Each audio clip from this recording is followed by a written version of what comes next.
مسیح خداوند کی زندہ جلالی ببرکت نام میں آپ سب کو میری طرف سے بہت بہت سلام۔ میرے عزیزو، آج سے میں ایک نئی سیریز کا آغاز کر رہا ہوں جو ہے سسٹمیٹک تھیولوجی جیسے کہ آپ کو پتہ ہے کہ تھیوس کہتے ہیں گاڈ کو، اور تھیولوجی مثلاً اسٹڈی آف گاڈ، خدا کے بارے میں علم۔ اس کو ہم سسٹمیٹیکلی ایک سیکوینس کے ساتھ جو ہے نا سیکھیں گے، اور اس میں جو سب سے پہلے ہمارے پاس ہم جو چیز سیکھیں گے وہ ہے دی ڈاکٹرائن آف سین، گناہ کے بارے میں علم الگناہ۔ گریک میں دیکھیں تو اس کو کہتے ہیں ہیمارشیولوجی، یعنی کہ گناہ کے بارے میں علم۔ اس میں ہم گناہ کے بارے میں دیکھیں گے، جو سب سے پہلے چیز ہمیں پتہ ہونی چاہیے وہ یہ ہے کہ گناہ کیا ہے۔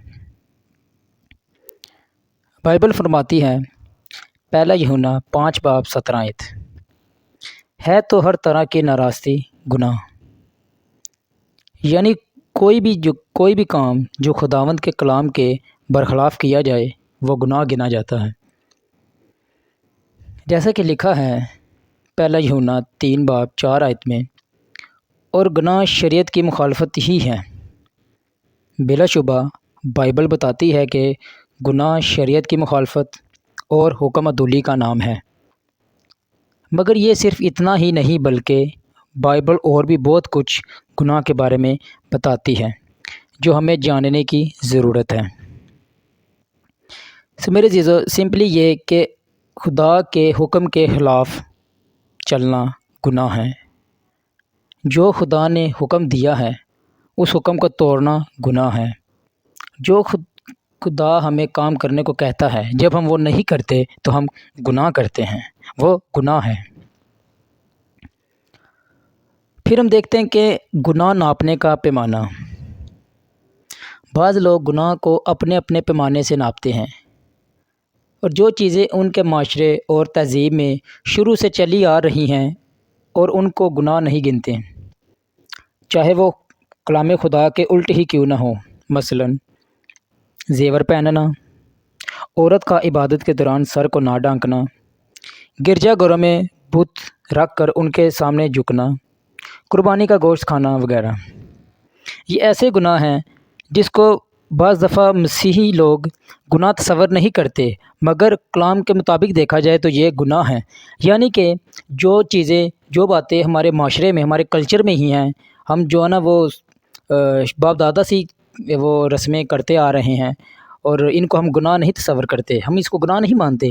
لیکن یاد رکھیں کہ ہمیں گناہ کی پہچان کہاں سے ہوتی ہے کلام کے مطابق۔ تو ہمارے لیے جو پیمانہ، جو گناہ کو ناپنے کا پیمانہ ہے، گناہ کو چیک کرنے کا جو پیمانہ ہے، وہ بائبل مقدس ہے۔ جب بائبل مقدس میں منع فرمایا گیا ہے ان چیزوں کا، تو پھر یہ گناہ تصور کیا جاتا ہے۔ عورتوں کا زیور پہننا، بائبل مقدس میں لکھا ہے کہ عورت سنگار کر سکتی ہے، عورت تیار ہو سکتی ہے صرف اپنے شوہر کے لیے۔ باقی عبادت کے دوران سر کو ڈھانکنا چاہیے۔ گرجا گھروں میں جو بت رکھے ہوتے ہیں، میں تو بعض دفعہ دیکھتا ہوں کہ جو خداوند یسوع مسیح کی جو صلیب ہے، کراس کے اوپر بھی خداوند یسوع مسیح کا انہوں نے وہ مجسمہ بنایا ہوتا ہے۔ یاد رکھیں خداوند یسوع مسیح کی صلیب اور قبر آج بھی خالی ہے، وہ صلیب پر نہیں ہے، وہ جی اٹھا ہے۔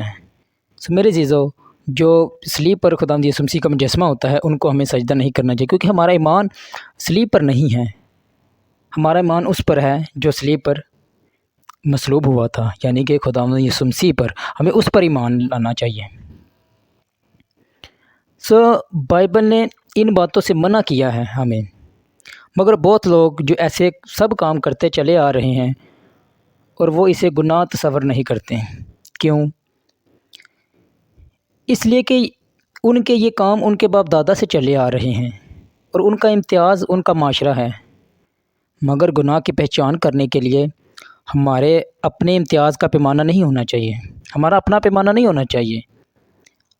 ہمیں کسی ایک فعل کو خدا کے کلام کے پیمانہ سے ناپنا چاہیے، اور جو کام کلام خدا کے الٹ ہو اسے گناہ شمار کرنا چاہیے۔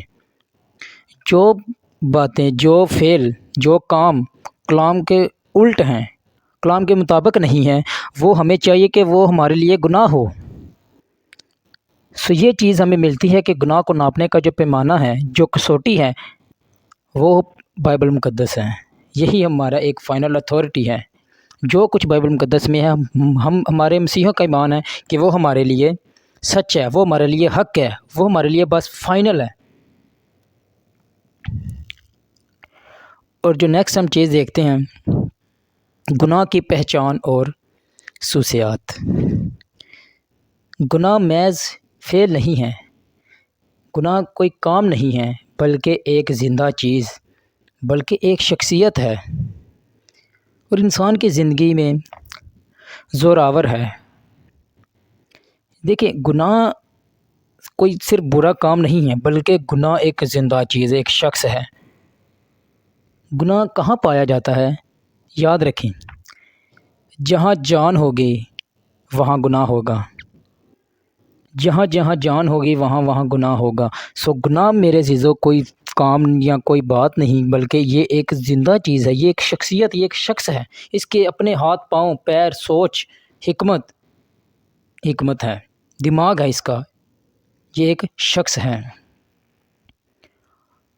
اور اگر گناہ کی خصوصیات دیکھیں، پہلی جو خصوصیت ہے گناہ کی، گناہ اپنا وجود رکھتا ہے۔ گناہ محض ایک برا فعل ہی نہیں، بلکہ ایک ایسی چیز ہے جو وجود رکھتا ہے۔ ثبوت یہ ہے کہ قائن جب اپنے بھائی حابیل کو قتل کرنا چاہتا تھا، خدا نے اسے خبردار کیا اور کہا کہ پیدائش 4:7 گناہ دروازے پر دبکا بیٹھا ہے اور تیرا مشتاق ہے۔ اس آیت سے واضح ہے کہ گناہ گویا ایک شکاری ہے جس نے قائن کو شکار کر لیا اور اس کے ہاتھوں اس کے بھائی حابیل کو قتل کروایا۔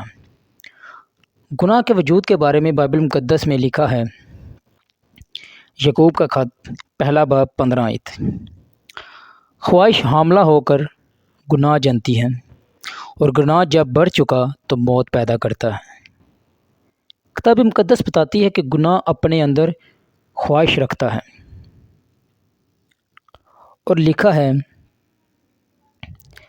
رومیو کے خط میں، رومیو 6:12 پس گناہ تمہارے فانی بدن میں بادشاہی نہ کرے، تم اس کے خواہشوں کے تابع رہو۔ میرے عزیزو، بائبل مقدس کی مندرجہ بالا آیات سے واضح ہے کہ گناہ ایک وجود رکھتا ہے، گناہ ایک زندہ چیز ہے۔ جب انسان کے اندر کوئی خواہش پیدا ہوتی ہے، کوئی جسمانی خواہش پیدا ہوتی ہے، جو غلطیوں 5 باب میں ہم نے یہ جو اس کے ایک روح کے پھل ہیں اور ایک جسمانی پھل ہیں، اور جو جسمانی پھل ہیں اگر اس میں ہم جو باتیں ہیں، لالچ، حسد، نفرت، جھوٹ بولنا، یہ ایسی باتیں ہیں، یہ ایسی خواہشات ہیں، جسمانی خواہشات ہیں جو کہ گناہ کو پیدا کرتی ہیں، جو گناہ کو جنتی ہیں۔ جیسے ایک بچہ ماں کے پیٹ میں جب حمل ٹھہرتا ہے تو پیدا ہوتا ہے، اسی طرح میرے عزیزو خواہش جو ہے یہ گناہ کو پیدا کرتی ہے، اور گناہ جب آتا ہے تو موت آتی ہے۔ خدا نے کیا بولا باغ عدن میں آدم کو کہ جس روز تو نے یہ پھل کھایا تو مرا، یعنی کہ جب اس کی زندگی میں گناہ آیا تب موت بھی آ گئی۔ اگر آدم سے گناہ سرزد نہ ہوتا تو میرے عزیزو موت بھی نہیں تھی آنی، کیونکہ جب گناہ آیا تو موت آئی۔ جیسے پولس رسول کہتا ہے، جب حکم آیا تو گناہ زندہ ہو گیا اور میں مر گیا۔ اسی طرح 1 کرنتھیوں 15:55 میں لکھا ہے، اے موت تیرا ڈنگ کہاں رہا، اور موت کا ڈنگ گناہ ہے۔ گناہ محض فعل ہی نہیں بلکہ یہ موت کا ڈنگ بھی ہے۔ اس زہریلے ڈنگ کا اثر سارے انسانی معاشرے میں پھیلا ہوا ہے، اور اس سے ہر ایک انسان تکلیف میں مبتلا ہے۔ آدمی امیر ہو، غریب ہو، ہر ایک کے اندر عذاب بڑھا ہوا ہے، اور موت کے ڈنگ کا یہ زہر اسے تڑپا رہا ہے۔ میرے عزیزو، گناہ کی جو پہلی خصوصیت ہے وہ یہ ہے کہ گناہ اپنا وجود رکھتا ہے۔ گناہ محض فعل ہی نہیں بلکہ یہ اپنے اندر وجود رکھتا ہے، یہ جسم رکھتا ہے۔ جیسے انسان وجود رکھتا ہے، انسان زندہ چیز ہے، اسی طرح گناہ بھی وجود رکھتا ہے۔ اور جو دوسری خصوصیت ہے اس کی، گناہ کی دوسری خصوصیت ہے، گناہ اختیار رکھتا ہے۔ گناہ کے اختیار کے بارے میں پولس رسول لکھتا ہے، غلطیوں کا خط 3 باب 22 آیت، کتاب مقدس نے سب کو گناہ کا ماتحت کر دیا۔ اور پھر کتاب مقدس یہ بھی فرماتی ہے کہ گناہ بادشاہی کرتا ہے، لکھا ہے رومیو 5 باب 21 آیت، گناہ نے موت کے سبب سے بادشاہی کی۔ ان آیات سے ظاہر ہوتا ہے کہ گناہ، تمام انسانیت گناہ کے ماتحت ہے، گناہ کے انڈر ہے، گناہ کے کنٹرول میں ہے۔ گناہ نے بادشاہی کی۔ خداوند یسوع مسیح کے مصلوب ہونے اور زندہ ہونے سے پہلے گناہ بادشاہی کرتا رہا ہے، پوری دنیا پر بادشاہی کرتا رہا، وہ حکومت کرتا رہا ہے، بلکہ گناہ آدمیوں کو خرید کر اپنا غلام بنا کر رکھتا تھا۔ آج بھی بہت سے لوگ غلام ہیں، گناہ کے غلام ہیں، وہ گناہ میں زندگی گزارتے ہیں۔ یہ ایسے ہی ہے جیسے ایک کوئی گھوڑا ہوتا ہے تو اور ہم اس پر سوار ہیں، اور یہ گھوڑا جو ہے یہ گناہ ہے، اس کو اگر اس گھوڑے کی لگام نہیں ہے تو وہ بے لگام گھوڑا ہے، اور تو وہ ہمیں چلاتا جائے گا، یاد رکھیں کہ اس کو کنٹرول میں رکھیں، اس گناہ کو کنٹرول میں رکھیں۔ گناہ آپ کو کنٹرول نہ کرے بلکہ آپ گناہ کو کنٹرول کریں، آپ گناہ پر غالب آئیں، وہ آپ پر حکومت نہ کرے بلکہ آپ اس پر حکومت کریں۔ رومیو 7:14 میں لکھا ہے، میں جسمانی اور گناہ کے ہاتھ بکھا ہوا ہوں، یعنی کہ چونکہ ہم جسم رکھتے ہیں اس لیے ہم گناہ کے ماتحت زندگی گزارتے ہیں اور ہم گناہ کے غلام ہوتے ہیں۔ گناہ محض انسان کا برا فعل ہی نہیں بلکہ آسانی سے الجھا لینے والا ہے۔ عبرانیوں کا مصنف لکھتا ہے، عبرانیوں 12 باب 1 آیت میں، آؤ ہم ہر ایک بوجھ اور اس گناہ کو جو ہمیں آسانی سے الجھا لیتا ہے دور کر کے اس دور میں صبر سے دوڑیں جو ہمیں درپیش ہیں۔ یہاں پر لکھا ہے کہ گناہ ہمیں آسانی سے الجھا لیتا ہے۔ الجھاتا کون ہے؟ انسان الجھاتا ہے ایک دوسرے کو۔ الجھاتا وہی ہے جس کے پاس حکمت ہوتی ہے، الجھاتا وہی ہے جس کے پاس علم ہوتا ہے، جو بہت چالاک ہوتا ہے۔ یہاں پر عبرانیوں کا مصنف لکھتا ہے کہ گناہ ہمیں بڑی آسانی سے الجھا لیتا ہے۔ جب میں ان آیات کو دیکھ رہا تھا تو میرے ذہن میں یہ خیال آیا کہ کیسے باغ عدن میں ابلیس جب سانپ کے روپ میں آیا ہوا کے پاس تو اس نے کتنی آسانی سے اسے جو ہے نا الجھا لیا، کتنی آسانی سے اسے گمراہ کر دیا اور وہ گناہ کرنے لگی۔ وہ اس کو ایسی باتیں کرتا ہے، کیا واقعی خدا نے اس پھل کو کھانے سے منع کیا ہے؟ وہ کس طرح بائبل مقدس کی آیات کو ٹوسٹ کر کے پیش کرتا ہے۔ یہی آیات، یہی باتیں اس نے مسیح خداوند کے بھی آگے رکھی، لیکن خداوند اس پر غالب آیا، اس نے شکست دی ابلیس کو، اس نے ابلیس کی بات نہیں مانی بلکہ کتاب مقدس کے مطابق ہی اس کو جواب دیا۔ لیکن ہوا سے ایسا نہ ہوا، وہ اس نے جب الجھا لیا شیطان نے تو وہ اس کے بہکاوے میں آ کر اس نے وہ پھل کھا لیا اور آدم کو بھی دیا۔ میرے عزیزو، گناہ بہت جلدی آسانی سے الجھا لیتا ہے، یعنی کہ ان آیات سے واضح ہے کہ گناہ انسان کا برا فعل ہی نہیں بلکہ یہ ایک چالاک شخص ہے، یہ کوئی شخصیت ہے، یہ کوئی وجود رکھتی ہے، کوئی چیز، زندہ چیز ہے۔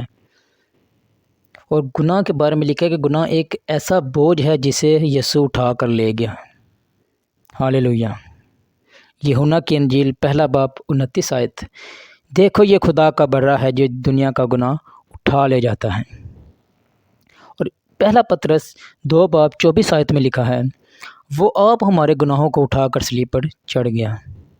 میرے عزیزو، گناہ ایک بوجھ ہے ہم پر۔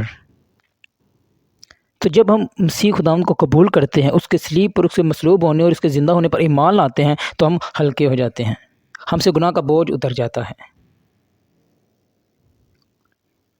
ایک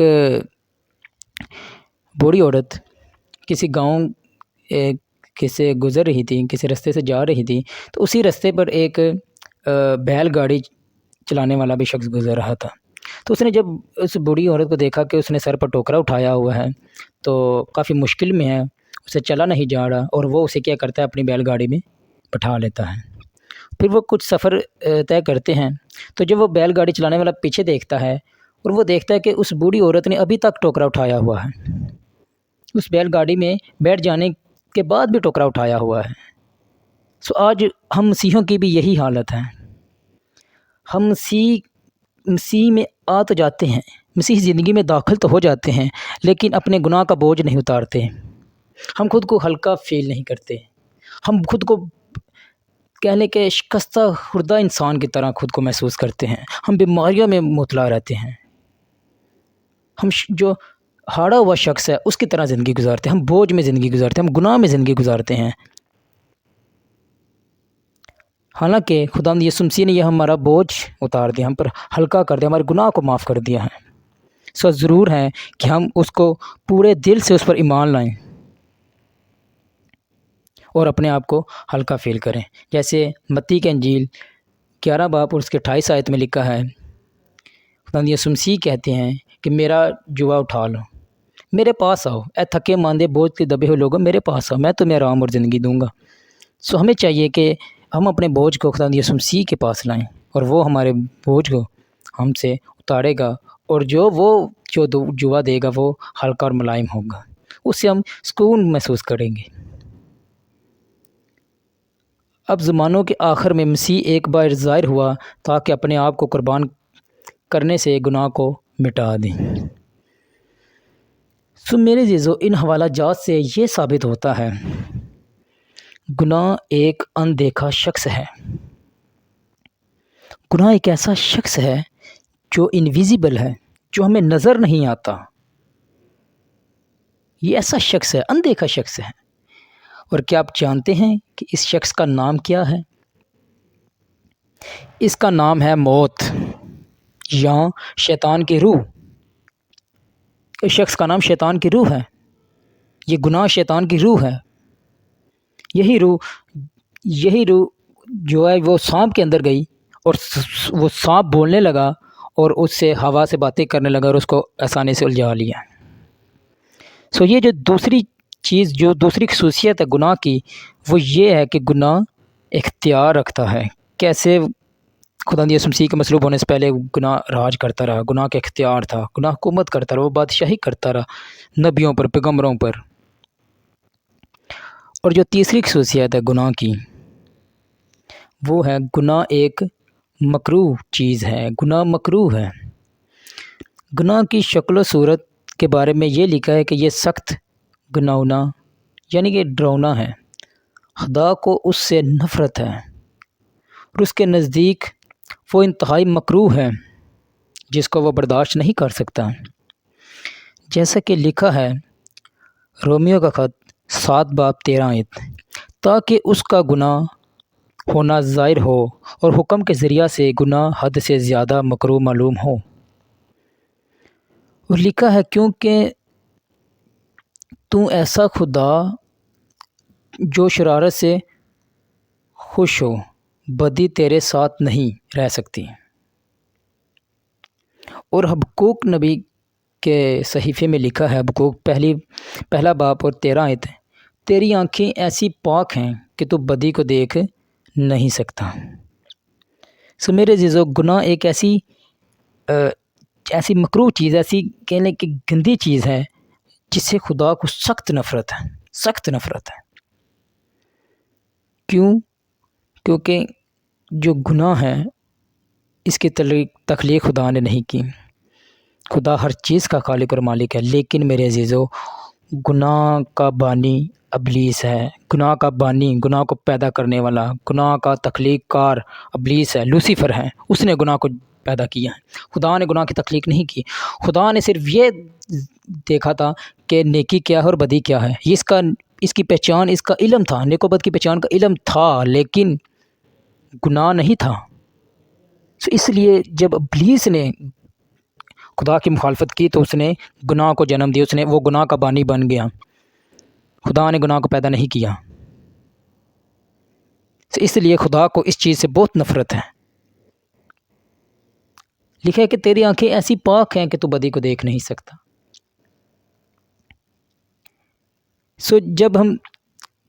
جب خداوند یسوع مسیح نے جو چوتھا صلیبی کلمات جو ہم نے گڈ فرائیڈے کو سیکھے تھے، جب خداوند یسوع مسیح نے چوتھا کلمہ پکارا، ایلی ایلی لما شبختنی، یعنی کہ اے میرے خدا تو نے مجھے کیوں چھوڑ دیا، تو وہاں پر خدا نے، باپ نے بیٹے کو کچھ دیر کے لیے صلیب پر تنہا چھوڑ دیا۔ کیونکہ جب وہ بیٹے کی طرف دیکھتا ہے تو اسے بیٹا نظر نہیں آتا، بلکہ میرے اور آپ کے گناہ نظر آتے ہیں، جس سے باپ کچھ دیر کے لیے بیٹے کو صلیب پر تنہا چھوڑ دیتا ہے۔ کیونکہ خدا ایسا پاک ہے کہ وہ بدی کو دیکھ نہیں سکتا۔ لکھا ہے کہ تم بھی پاک بنو جیسا کہ تمہارا بلانے والا پاک ہے۔ اس لیے خدا نے صلیب پر بیٹے کو اکیلا چھوڑ دیا، کیونکہ اس پر میرے اور آپ کے گناہ لدے تھے۔ اسی طرح میرے عزیزو، جب ہماری زندگی میں گناہ آتا ہے، گناہ راج کرنے لگتا ہے، تو ہمارا خدا سے تعلق کمزور ہوتا جاتا ہے، اور ایک وقت آتا ہے کہ ہم اس قدر گناہ میں گر جاتے ہیں کہ ہم بالکل ہی خدا کے حضوری سے کٹ آف، دور ہو جاتے ہیں۔ اور جب بھی ہم خدا کی حضوری سے دور ہوتے ہیں تو بیماریاں، مشکلات، فائنینشیل کرائسز ہمارا مقدر بن جاتی ہیں۔ یہ ہمارا مقدر بن جاتی ہے، ہماری قسمت بن جاتی ہے۔ ہم اکثر کہتے ہیں کہ میری قسمت ہی خراب ہے، یہ میرے ساتھ ہی کیوں ایسا ہوتا ہے۔ تو میرے عزیزو، جب بھی آپ کو ایسا لگے کہ یہ مشکلات، یہ بیماریاں، بے روزگاری میرے ساتھ ہی ایسا کیوں ہوتا ہے، تو آپ یہ سوچیں کہ کہیں میں خدا کی حضوری سے دور تو نہیں، کہیں میرے گناہ نے مجھ سے میرا خدا تو نہیں چھین لیا، کہیں خدا جب میری طرف نگاہ کرتا ہے تو کہیں اس نے مجھ سے منہ تو نہیں موڑ لیا میرے گناہ کی وجہ سے۔ یہ آپ سوچیں، کیونکہ جب بھی ہماری زندگی میں گناہ آتا ہے تو خدا ہم سے آنکھیں چھڑا لیتا ہے، ہم خدا کے حضوری میں ٹھہر نہیں سکتے۔ کہیں سال میں ایک دفعہ پاک ترین مقام میں جاتا تھا، اور اس کے ساتھ وہ ایک رسہ باندھ کے رکھتے تھے کہ اگر کہیں میں کوئی ذرا سی بھی بدی، کوئی ناپاکی ہوئی، ناراستی ہوئی، تو وہ وہیں پر مر جائے گا۔ اور وہ رسہ اس لیے اس کے ساتھ باندھتے تھے تاکہ وہ جب کاہن مر جاتا تھا، کیونکہ اس کے ساتھ ایک گھنٹی بھی ہوتی تھی، بیل بھی ہوتی تھی، جب تک وہ باجی رہتے تھے ان کو پتہ تھا کہ وہ زندہ ہے، لیکن جیسے وہ بیل جو تھی وہ رکتی تھی تو وہ ان کو کھینچ لیتے، ان کو لگتا تھا کہ کاہن جو ہے اس کی وفات ہو گئی ہے، اور وہ اس کو باہر کھینچ لیتے تھے۔ اور اسی طرح ہم دیکھتے ہیں کہ عہد کے صندوق کے ساتھ کہیں لوگ جو لوگ اس سے ٹچ ہوئے وہ مر گئے، کیونکہ خدا کی حضوری جہاں پر بھی ٹھہرتی ہے وہ جگہ پاک ہو جاتی ہے۔ اس لیے خدا نے موسیٰ سے کہا کہ جس جگہ تو کھڑا ہے یہ جگہ پاک ہے، اپنے جوتے اتار۔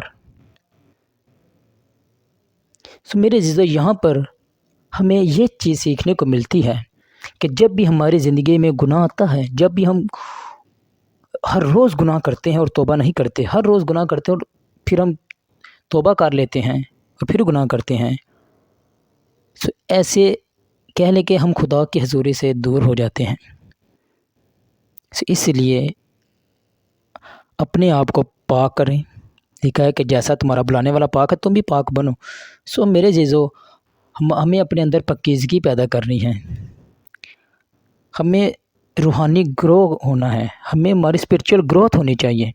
جب ہماری اسپرچول گروتھ ہوگی تب ہم پاک بنیں گے، کیونکہ جب ہمارے پاکیزگی کا معیار زیادہ ہوگا، جب پاکیزگی کا معیار اس لیول کا ہوگا کہ ہم خدا کے حضوری میں جائیں گے، تب ہماری اسپرچول گروتھ ہوگی۔ اور اسپرچول گروتھ کا جو دوسرا نام ہے وہ ہے مسیح جیسا مزاج رکھنا، جیسے پولس رسول کہتا ہے کہ ویسا ہی مزاج رکھو جیسا مسیح یسوع کا بھی تھا، تو ہمیں بھی ویسا ہی مزاج رکھنا ہے۔ یہ میرے عزیزو یاد رکھے کہ گناہ ایک ایسی چیز ہے جس کو خدا کو بہت نفرت ہے۔ لکھا ہے کہ وہ گنہگاروں سے تو پیار کرتا ہے مگر گناہ سے پیار نہیں کرتا۔ اس لیے اپنی زندگی سے گناہ کو دور کریں، گناہ کو ختم کریں، خدا کی حضوری میں آئیں اور اسے کہیں کہ اے خدا میرے اندر پاک دل پیدا کر، مجھے جانچ، تو میرا ایکسرا جیسے سکین کرتے ہیں، تو میرے سکین کر اور میرے اندر سے گندگی کو، غلاظت کو، جو میرے اندر ناپاکی ہے، گندگی ہے، گناہ ہے، وہ نکال۔ کیونکہ یہ کلام میں لکھا ہے کہ یہ انسان سے نہیں ہو سکتا لیکن خدا سے ہو سکتا ہے۔ اگر آپ اپنے بہاف پر اپنی کوشش سے، اپنی کاوش سے گناہ پر غلبہ حاصل کرنا چاہیں گے تو آپ نہیں کر سکتے۔ ضرورت ہے خدا ہماری مدد کرے، اس لیے توبہ کریں، ایمان سے خدا کے حضور آئیں اور اسے کہیں کہ تو میرے زندگی سے گناہ کو دور کر۔ اب کیا ہم گناہ کو ایک فعل ہی کہہ کر آنکھیں بند کر لیں؟ کیا ہم یہی سمجھیں کہ یہ صرف ایک کام ہے، یا ہم یہی کہیں کہ یہ صرف حکم عدولی ہی گناہ ہے؟ نہیں، بلکہ جیسا کہ اوپر بتایا جا چکا ہے کہ یہ ایک زندہ چیز ہے۔ میرے عزیزو، جیسا کہ خداوند نے کاہن کو کہا پیدائش 4:7 میں، تم بو، یہ ایک عبرانی لفظ ہے، تم بو، اس کا مطلب ہے کہ گناہ پر غالب آ۔ عبرانی میں جو اس کا صحیح لفظ بنتا ہے وہ ہے تو اس پر حکومت کر۔ خدا کاہن کو کہتا ہے کہ تو گناہ پر غالب آ، تو اسے کنٹرول کر، تو اس پر حکومت کر، نہ کہ وہ تجھ پر حکومت کرے۔ آج خدا یہ بات ہم سے بھی کہتا ہے کہ میرے بیٹے، میری بیٹی، تم بو، تو گناہ پر حکومت کر، تو گناہ پر غالب آ۔ میرے عزیزو، آج کا جو یہ تعلیم ہے، آج کی جو ڈاکٹرائن ہے، ہم اس کو یہیں پہ اینڈ کریں گے، اور نیکسٹ جو ہوگی ڈاکٹرائن، نیکسٹ جو سلائیڈز ہوں گی وہ ہم یہیں سے سٹارٹ کریں گے۔ امید ہے آپ لوگوں نے کافی کچھ سیکھا ہوگا ڈاکٹرائن آف سن، گناہ کے متعلق، اور کافی آپ کے جو کنسیپٹ تھے، جو بلیفس تھے، جو غلط بلیفس تھے آپ کے گناہ کے بارے میں، وہ کافی کلیئر ہوئے ہوں گے۔ خدا اس ڈاکٹرائن کے، اس علم کے اور اس کلام کے وسیلہ سے ہم سب کو بڑی برکت دیں، آمین۔